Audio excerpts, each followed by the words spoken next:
로리 로마넥은 34살이 되어 아버지의 추악한 비밀을 경찰에 알립니다. 경찰에 적어낸 편지에는 두려움에도 불구하고 비밀을 지키느니 차라리 죽는 편이 낫기에 결심했다 라고 적혀 있었죠. 그녀가 전해준 이야기는 너무나 충격적이었습니다. 21살의 다이앤 키더는 1956년 전 남편과 이혼을 하고 2살 된 딸아이를 홀로 키우게 됩니다. 딸을 홀로 키우기 위해선 돈이 필요했죠. 다행스럽게도 여건이 됐는데 아버지 식료품점에서 일하며 돈을 벌기 시작한 것입니다. 그렇게 일하던 식료품점에서 그 근처에 사는 라일 유진 카이델이라는 일명 진이라는 남자를 알게 되는데, 진은 외모는 뛰어난 사람은 아니었지만 말을 아주 잘하는 사람이었다고 합니다. 말을 물 흐르듯 잘해 사람들의 마음을 쉽게 잡을 수 있었고 다이앤의 마음 역시 마찬가지였습니다. 둘은 대화를 나누다 사랑에 빠졌고 1년간 데이트로 이어지다 그 다음 결혼으로 이어집니다. 결혼한 두 사람은 애리조나주 피닉스로 이사해 총 3명의 자녀를 더 낳았습니다. 다이앤은 아이들을 정말 사랑했고 알뜰살뜰 보살폈죠. 주변 사람들도 그녀가 정말 사랑스러운 사람이며 아이들을 정말 소중히 생각하는 사람이라고 기억했습니다. 식료품점에서 시작한 사랑은 정말 애틋했고 알콩달콩했고 마지막 사랑 같았지만 이건 얼마 가지 못했습니다. 1960년부터 사이가 틀어졌는데 진이 다이앤과 아이들을 학대하곤 했답니다. 다이앤은 이렇게 살아선 안 되겠다. 아이들에게 진이 나쁜 영향을 미치고 있다고 판단했고 이혼을 하기로 결정을 하죠. 결국 1966년 진과 다이앤은 헤어지자 대화를 나누고 이것은 별거로 이어져 진은 짐을 싸서 다른 곳으로 이사를 했습니다. 이혼을 하려면 재산 분배나 양육권 등 이야기를 나누어야 할 부분들이 있죠. 9월 17일 진과 다이앤은 저녁 식사를 하며 이런 부분들에 대해 의논하기 위해 만나기로 합니다. 식사를 마치고 다이앤은 진을 그의 아파트에 내려준 뒤 엠버인이라는 술집으로 가 얼마 전부터 만나고 있는 밥 말린이라는 남자를 만났습니다. 한편 집에 돌아간 진은 다이앤의 집에 밤 11시쯤 연락을 해 엄마가 왔는지 아이들에게 확인했습니다. 그런데 아직 다이앤이 돌아오지 않았다는 겁니다. 진은 아이들이 걱정됐기에 그 집에 가서 다이앤이 올 때까지 돌봐주기로 하고 그 집으로 향했죠. 늦은 시간임에도 다이앤은 돌아오지 않았고 기다리다 보면 오겠지 싶어 소파에서 쉬다가 잠에 들었습니다. 아침이 됐고 집 앞 진입로를 보니 다이앤의 차량이 세워져 있었습니다. 그런데 집엔 다이앤이 없었죠. 진은 다이앤이 걱정되어 경찰에 실종 신고를 합니다. 출동한 경찰들은 지인들, 이웃들을 찾아가 다이앤에 대해 인터뷰를 진행했습니다. 다들 다이앤은 가정을 정말 소중히 생각하는 성격으로 이런 일을 벌이기엔 맞지 않는다고 말했습니다. 아이들을 위해 사는 사람인데 이렇게 애들만 두고 사라질 리 없다는 것이었죠.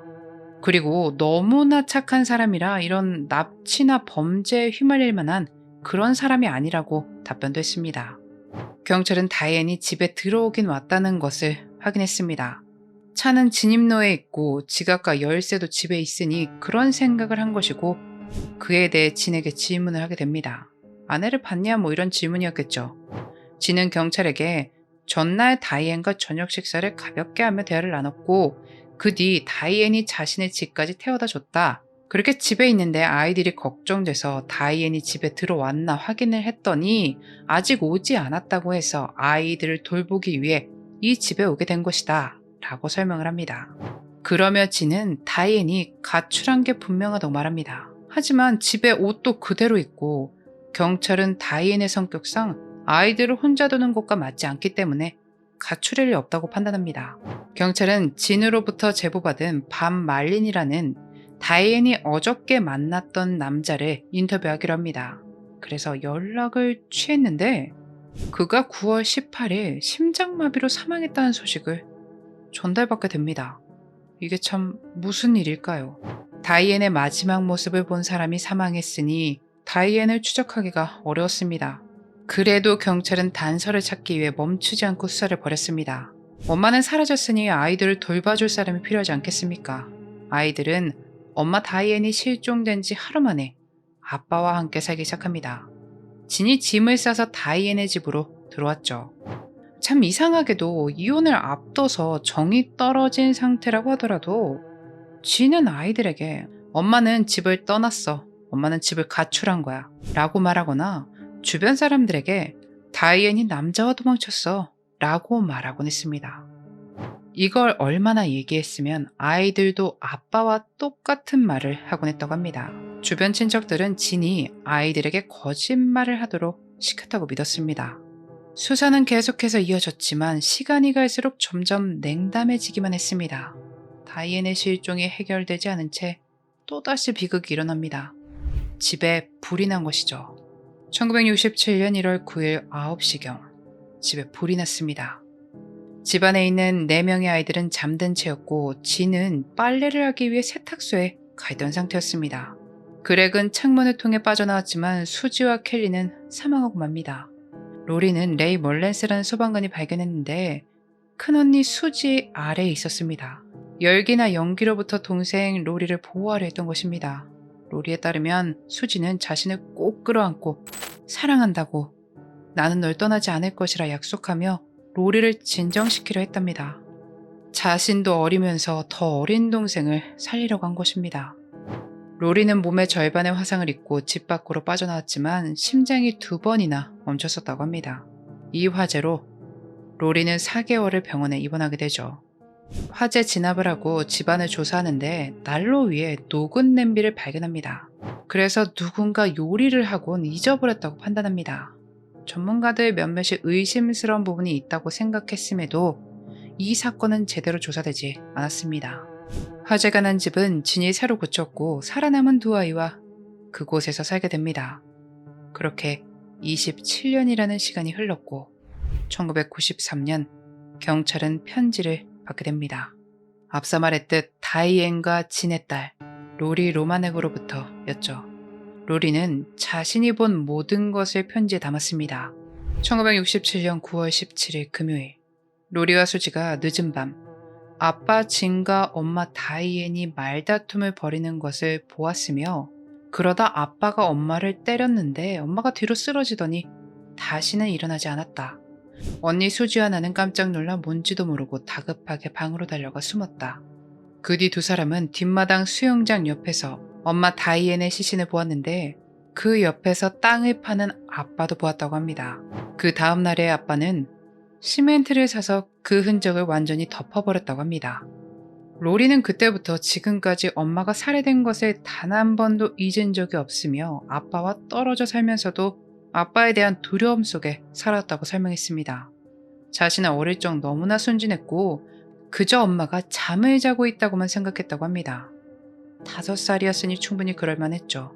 한 번은 엄마가 배가 고플 것이라고 생각해 음식을 주기 위해 구멍을 파려 한 적도 있다고 하네요. 어릴 때는 그랬지만 세월이 흐르며 그것이 잘못됐다고 깨닫게 되는데 이것은 아빠 진이 장례식에 로리를 데리고 가며 깨닫게 됩니다. 이웃 마이클의 장례식이었고 로리는 마이클을 보며 아빠 진에게 묻습니다. 아빠, 이 사람은 언제 일어나요?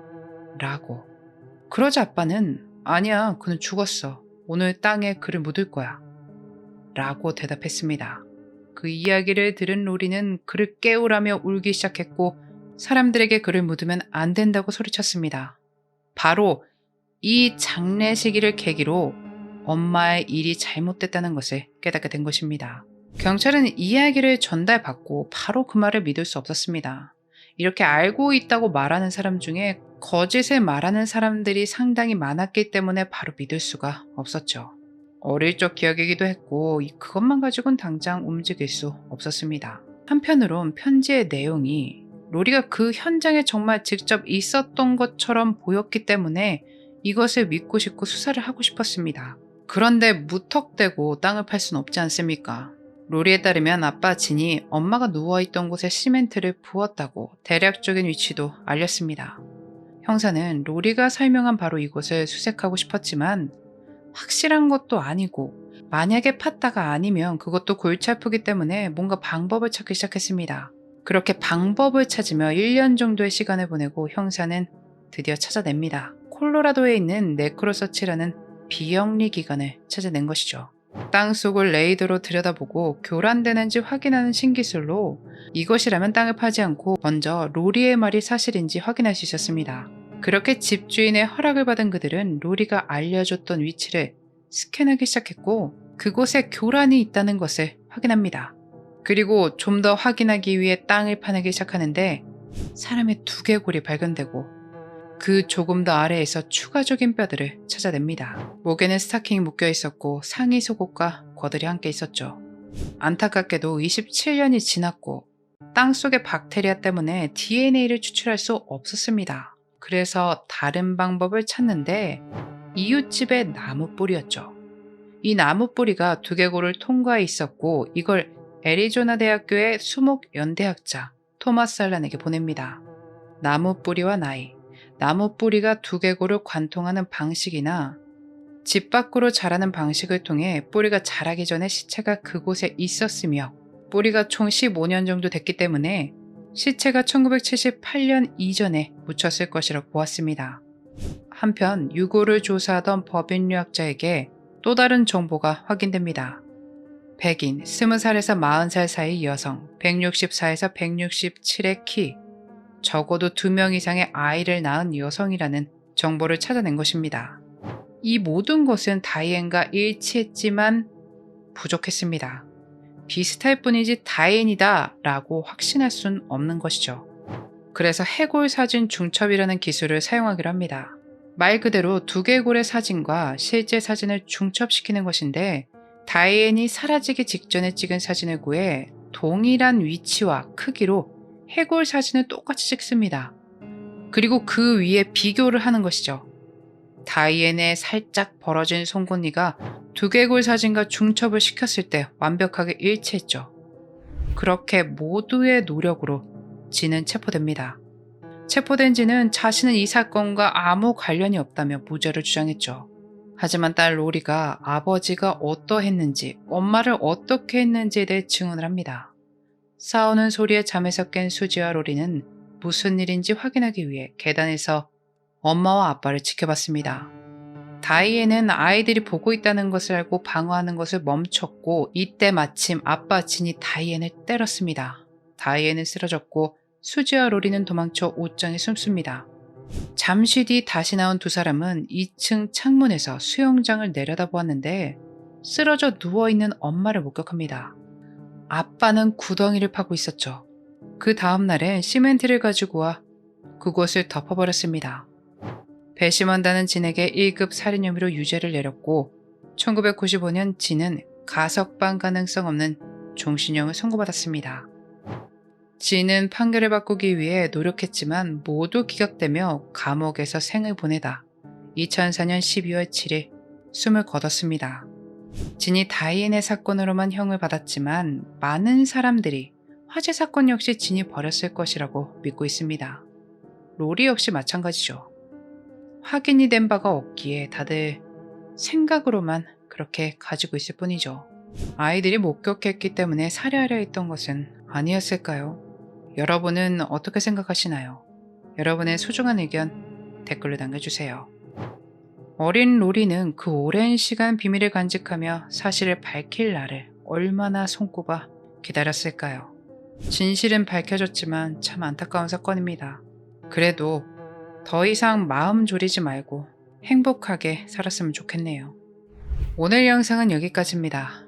그날의 미스터리 오키노TV였습니다.